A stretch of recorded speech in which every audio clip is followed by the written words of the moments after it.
सभी मतदान कर्मियों को इम्प्रेसिव स्टडी मंच पर हार्दिक स्वागत है। आज की इस वीडियो में हम लोग नगर पालिका आम निर्वाचन 2022 में जो मतदान कर्मी मतदान कराने जा रहे हैं उसमें से क्या है कि पीठासीन पदाधिकारी के कार्य को तो हमने समझ लिया है। उसके अलावे प्रथम मतदान पदाधिकारी, द्वितीय मतदान पदाधिकारी और तृतीय मतदान पदाधिकारी का क्या कार्य है, उनके सभी कार्यों को हम डिटेल्स जानकारी प्राप्त करने वाले हैं। तो आइए एक एक करके हम उसके बारे में जानते हैं। तो सबसे पहला जो है प्रथम मतदान पदाधिकारी, जिनको P1 भी बोला जाता है। तो P1 का क्या काम है, ये देखिए क्या है कि पहला काम इनका जो है निर्वाचक नामावली की चिन्हित प्रति का प्रभारी। अब देखिए क्या है कि निर्वाचक नामावली यानी जो वोटर लिस्ट मिलेगा वो 3 प्रति मिलेगा। एक प्रति क्या करना है, बाहर में आपको चिपकाना पड़ेगा। एक प्रति कहाँ रहेगा, एक प्रति P1 के पास रहेगा यानी प्रथम मतदान पदाधिकारी के पास रहेगा, और एक शेष और किसी अन्य कार्य के लिए रखा हुआ रहेगा। तो ये 3 प्रति जो निर्वाचक नामावली यानी वोटर लिस्ट जो मिलेगा, इसमें से क्या करना है, तो एक जो वोटर लिस्ट रहेगा ना उसमें एक चिन्हित करना है। तो जो चिन्हित प्रति जो रहेगा उनका प्रभारी कौन होंगे, तो प्रथम मतदान पदाधिकारी। करना क्या है इसमें, देखिए चिन्हित किस प्रकार करना है उसके बारे में हम बताएंगे।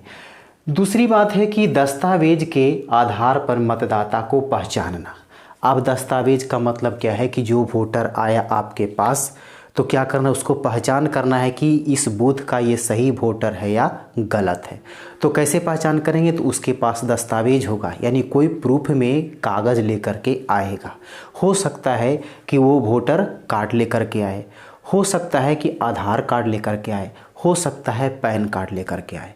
तो इस तरह से क्या करना है, उसको सही मिलान करना है। तो P1 का ये दूसरा काम क्या है कि मतदाता को सही पहचान करना, क्योंकि मतदाता सही पहचान करके ही वोट देने के लिए उसको पास करते हैं। तो इस पर पैनी नज़र रखना पड़ता है P1 को। दूसरा काम, अगला काम क्या है कि मतदाता का नाम, क्रमांक आदि विवरण को जोर से पढ़ना। जब मतदाता P1 के पास आया है तो प्रथम मतदान पदाधिकारी क्या करेंगे, वो वोटर लिस्ट में उसके क्रमांक को और उसके नाम को और अन्य विवरण जो होगा इसको ज़ोर से बोलेंगे। इसलिए ज़ोर से बोलना है ताकि क्या है कि जो पोलिंग एजेंट बैठे हुए हैं, जो मतदान अभी करता है, समझे, उसको ये स्पष्ट रूप में सुनाई पड़े और वो अपने वोटर लिस्ट में वो टिक कर सके कि ये मतदाता सही है। तो वो बोलेगा कि हाँ सही है, तो उसको P1 क्या करते हैं, वोट देने के लिए पास कर देते हैं। ठीक है। उसके बाद है क्या कि पुरुष के लिए एकल क्रॉस लगाना। देखिए वोटर लिस्ट में हमको चिन्हित किस प्रकार करना है। अगर ये मान लिया जाए कि ये जो है ना, ये व्यक्ति आया, ये पुरुष का है, ठीक है, इसका क्रमांक यहाँ लिखा हुआ है, तो इसको एकल क्रॉस लगाना है। ठीक है ना, एकल क्रॉस का मतलब इस तरह से लगाना है। डबल क्रॉस कहता तो इस तरह से लगाएं। तो इस पर ज़्यादा मायने नहीं रखता आप एकल लगाएं या डबल लगाएं, लेकिन जैसा निर्देश है कि एकल क्रॉस लगाना है तो एकल क्रॉस लगा देंगे। लेकिन अगर कोई P1 क्या करते अगर डबल क्रॉस लगा दें, ऐसा नहीं है कि वो भारी फजहत हो गया। केवल आपको क्या है, पहचान के लिए कि पुरुष कितना और महिला कितना और अन्य कितना, इसके लिए वो क्रॉस किया जाता है। ठीक है। तो पुरुष के लिए क्या करना है, तो पुरुष के लिए केवल एकल क्रॉस लगाना है। अगर महिला रहेगा तो क्या करेंगे, अगर ये महिला का फ़ोटो है, ठीक है ना, उसका यहाँ पर सीरियल नंबर लिखा हुआ है, ठीक है ना, तो महिला के लिए क्या करेंगे, तो आपको क्रॉस भी लगाना है और इसको घेरना भी है। ठीक है ना, जैसे सीरियल नंबर इसका 3 था, तो ये पुरुष के लिए क्या करेंगे, केवल इसको तिरछा एक क्रॉस लगा देंगे। ठीक है। लगाना है तो लाल पेन का उपयोग करना है, रेड पेन से ही इसको करना है। अब यहाँ महिला का क्या करना है, तो एक क्रॉस भी लगाना है और इसको क्रम संख्या को घेर देना है। देखिए यही यहाँ पर लिखा हुआ है कि पुरुष के लिए हम एकल क्रॉस लगाएंगे, एक क्रॉस लगा दिए। महिला रहेगा मतदाता, उसके लिए क्या करेंगे, तो क्रॉस के साथ क्रमांक को घेरना है। तो क्रॉस कर दिए और उसके साथ जो क्रमांक है, सीरियल नंबर मान लें कि ये 6 है, तो इसके क्रमांक को हम घेर देंगे। अगर अन्य रहेगा, अन्य यानी क्या है कि थर्ड जेंडर रहेगा, ठीक है, तो उसके लिए क्या करेंगे, अगर ये व्यक्ति अन्य है, महिला और पुरुष नहीं है यानी अन्य है, तो अन्य के लिए क्या होगा, तो इसको क्रॉस भी करना है और ये क्रम संख्या को क्या है, घेर भी देना है और इस पर टिक भी कर देना है। ये याद रखना है। यही क्या है कि मतदाता सूची में इसको चिन्हित करने का तरीका है। तो ये काम किनका है? तो ये काम प्रथम मतदान पदाधिकारी का है। अब समझ में आ गया होगा कि पहला क्या है कि ये जो चिन्हित प्रति है जिस पर मतदाता को चिन्हित किया गया है कि पुरुष है कि महिला है कि अन्य है, तो उस प्रति के प्रभारी कौन है? तो उस प्रति का प्रभारी जो है वो प्रथम मतदान पदाधिकारी हैं। दूसरा क्या देखें कि दस्तावेज को सही तरीके से जांच कर लेना है कि वो मतदाता इस बूथ का है या नहीं है, या मतदाता वही है कि कोई दूसरा व्यक्ति है, ये पहचान हो गया। फिर क्या है, उसके नाम को, क्रमांक को जोर से बोलना है ताकि जो मतदान अभी करता है उसको सुनाई पड़े और वो अपने मतदाता सूची में भी उसको टिक कर सके। तो ये था इसका कार्य। इसके अलावा एक काम और है कि 2-2 घंटे के बाद क्या करना है कि मतदान से संबंधित रिपोर्ट देना है। समझे, आपसे क्या करेंगे, पीठासीन पदाधिकारी पूछेंगे और पीठासीन पदाधिकारी से क्या है, उनके उच्च पदाधिकारी पूछेंगे। हो सकता है पेट्रोलिंग ऑफिसर पूछे, हो सकता है सेक्टर मजिस्ट्रेट पूछे, ठीक है ना। तो इस तरह से क्या करना, आपको 2-2 घंटे पर क्या करना है, मतदान का रिपोर्ट बताना है।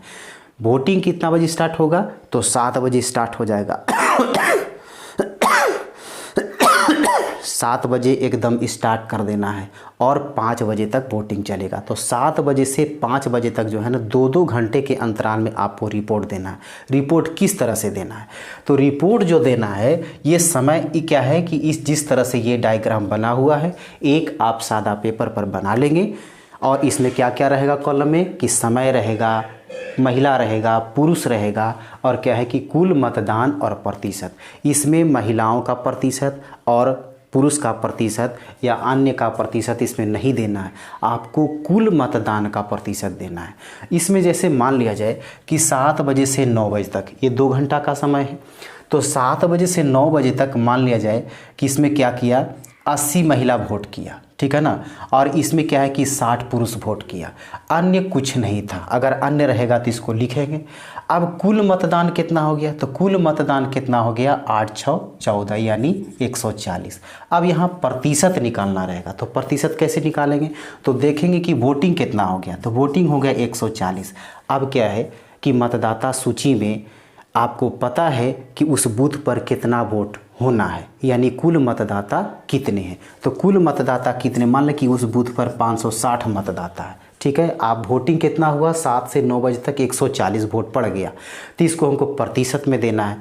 तो 140 लिखेंगे और टोटल कितना वोट है, तो 560 है, तो इसको प्रतिशत में निकालना है तो 100 से गुना कर देंगे। अब देखिए 1 0 से 1 0, 14 चौके 56 और ये कितना हो गया, 25 चौके 100, तो यानी हो गया 25%। तो इसी तरह से क्या करना है, हमको 2-2 घंटे के अंतराल में ये प्रतिशत निकाल करके रिपोर्ट को देना पड़ेगा, ठीक है। अब इसमें क्या है कि एक चीज़ और है, महिला पुरुष को हम कैसे लिखेंगे, तो इसको भी एक सादा पेपर पर क्या करना है, आपको एक कॉलम बना लेना है। एक तरफ क्या होगा कि महिला लिख देना है, एक तरफ पुरुष लिख देना है। देखिए इस तरह से करना है, जैसे ये पेपर है, ठीक है ना, तो पेपर में क्या करेंगे, एक तरफ लिख देंगे महिला, एक तरफ लिख देंगे पुरुष। इसकी संख्या 1 2 3 4 5 6, ठीक है ना। अब जितना रहेगा, जैसे मान लें कि 560 है, तो इसका कम से कम 60% या 70% जो है ना नंबर लिख लेना है। तो इस प्रकार क्या करना है, अगर ये आप एक पेज पर बना लेते हैं तो महिला मतदाता आएगा तो महिला मतदाता पर टिक करते चले जाएंगे, पुरुष आएगा तो पुरुष वाले पर टिक करते चले जाएंगे, ठीक है ना। तो इस तरह से क्या होगा कि आपको काउंटिंग करने में आसानी होगा और ये 2 घंटे के जो समय अंतराल में रिपोर्ट देना है इसको आप आराम से भर सकते हैं, ठीक है। तो ये था प्रथम मतदान पदाधिकारी के कार्य। अब आता है द्वितीय मतदान पदाधिकारी यानी P2 का क्या कार्य है।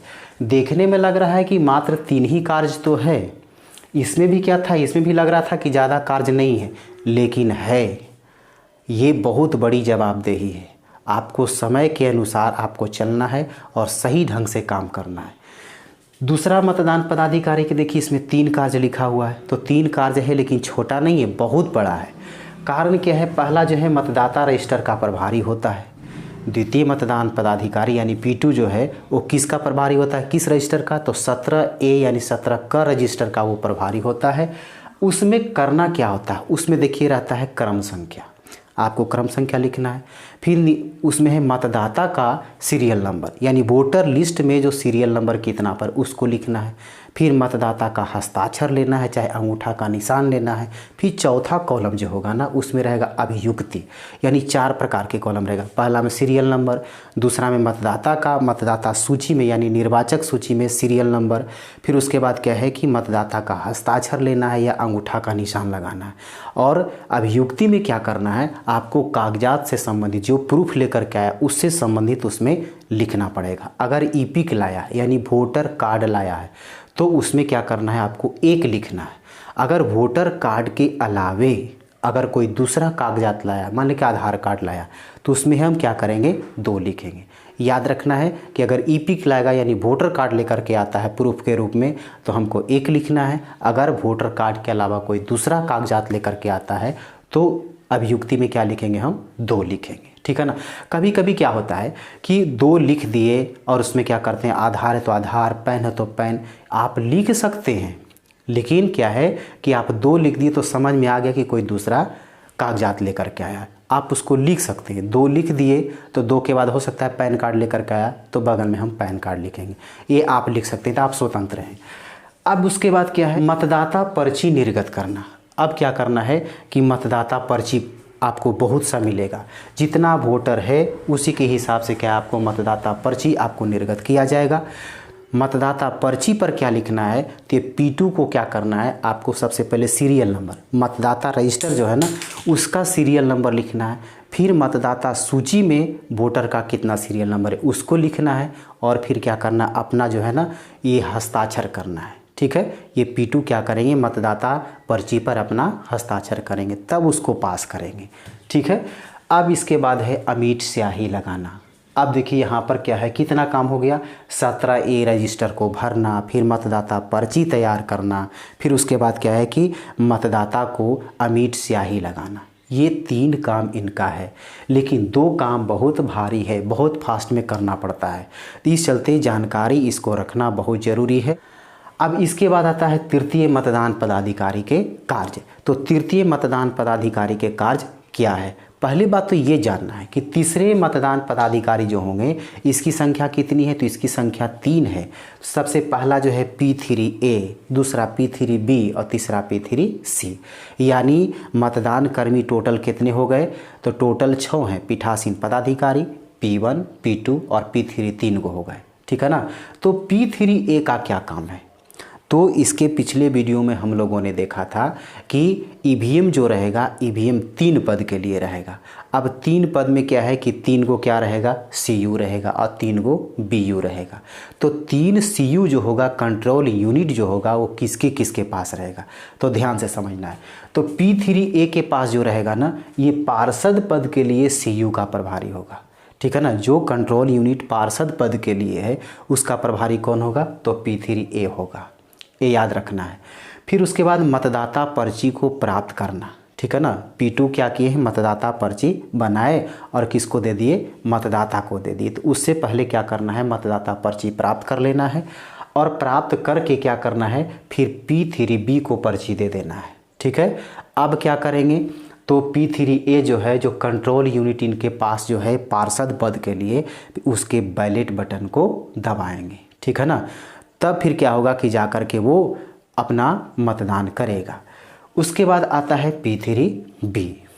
अब इसके बाद क्या है कि उप मुख्य पार्षद पद और मुख्य पार्षद पद के लिए जो प्रभारी होगा कौन होगा, P3B होगा। ठीक है ना। P3B का क्या काम है, तो जो मुख्य पार्षद है और उप मुख्य पार्षद है उसका जो कंट्रोल यूनिट होगा उसका संचालन कौन करेंगे, तो P3B करेंगे। ध्यान से समझना है। P3A को केवल क्या है कि पार्षद पद का जो कंट्रोल यूनिट है उसको प्रभार दिया गया, और P3B जो है इसके पास 2 कंट्रोल यूनिट रहेगा। कौन कौन पद का, तो एक हो गया उप मुख्य पार्षद और एक हो गया मुख्य पार्षद पद। तो ये कंट्रोल यूनिट का संचालन कौन करेगा, तो P3B करेगा। अब क्या करना है कि मतदाता पर्ची जो है इसको कहाँ से मिला था, तो द्वितीय मतदान पदाधिकारी से। ठीक है ना। यानी वो मतदाता लेकर के आया। अब ये मतदाता पर्ची प्राप्त किया, फिर किसको दे दिया, तो P3B को दे दिया। अब P3B क्या करेगा, उस मतदाता पर्ची को कलेक्ट करेगा, यानी जमा करेगा और 50-50 का बंडल वो बनाएगा ताकि काउंटिंग करने में जो है ना वो आसानी हो सके। तो मतदाता पर्ची प्राप्त हो गया, उसका क्या है कि संग्रह कर लिया गया। अब क्या करना है, मतदाता को वोट देने के लिए ये क्या करेंगे, P3B जो है ये दोनों कंट्रोल यूनिट के बैलेट को दबाएंगे, तब मतदाता जाकर के फिर क्या करेगा, वोट करेगा। ये था P3B का काम। अब P3C का क्या काम है, तो P3C का काम है कि मतदाता का बायोमेट्रिक उपकरण से सत्यापन करना। आप देखे होंगे कि ग्राम पंचायत वाला जो चल रहा था उसमें क्या था, उसमें भी बायोमेट्रिक का प्रयोग किया जा रहा था। तो बायोमेट्रिक द्वारा सत्यापन कौन करेगा, मतदाता तो P3C करेगा।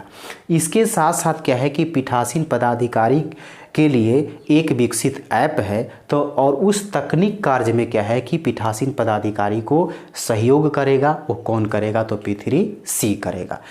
ये था P3ABC का महत्वपूर्ण कार्य। तो इस तरह से जिनको जो कार्य सौंपा गया है अपने कार्य के प्रति सतर्क रहना है, अपने कार्य में कोताही नहीं करना है, क्योंकि अगर अपने कार्य में कोताही करते हैं दिक्कत आप ही को होगा, ठीक है ना। इस चलते ये दिक्कत, ये परेशानी से बचने के लिए अपने कार्य को अच्छे तरीके से जानें।